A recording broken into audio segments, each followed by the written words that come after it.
se cae, se le va afuera. Hay lateral en salida por izquierda para Paraguay. That's Big Don. He's good. Oh, that's good. Yes. That's good. 是这个铁就 Drew Bledsoe has been a lot of play.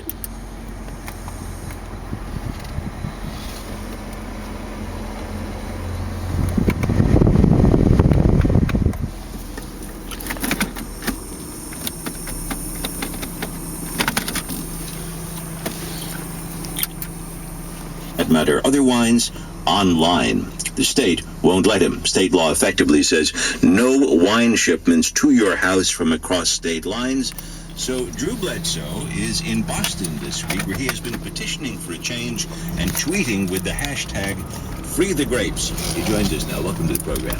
Thanks for having me on. I appreciate you taking the time. Yeah, it's been interesting for me. My latest career, I'm now a registered lobbyist in the state of Massachusetts, which is a realm I'm very unfamiliar with, but it's been good. What kind of a reception are you getting as a lobbyist in Boston? You know, so far it's been really good, and the reason that it's been good is that this is a deal that really benefits everybody. You know, it benefits the consumer first. It obviously benefits, you know, the small businesses, which are, you know, are these little wineries, of which we have one. It also benefits the state. There'll be increased tax and licensing revenue.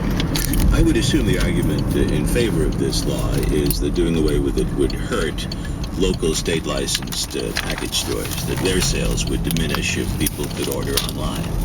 That's the argument, but surprisingly enough, that argument ends up not being true. In Maryland, they studied it, and they actually did better business once they allowed direct shipping. And the reason for that, quite simply, is that, you know, you get more people trying new wines and involved in wine culture, and they when they want to try something new, they run down to their local package store and pick something up. So how does it work? You turn up at a state legislator's office, and after posing for the photo with a football in hand, then you get down to talking about wine? Is that what it is? Yeah, that's really kind of the way it works. Although I did discover yesterday that I actually can't even pose for a photograph with them because that could be misconstrued as something of value, which apparently in Massachusetts you cannot give anything of value as a lobbyist. So, but yeah, it is interesting. We end up talking about football for a little bit, and then I try to steer the conversation toward wine and why it's important.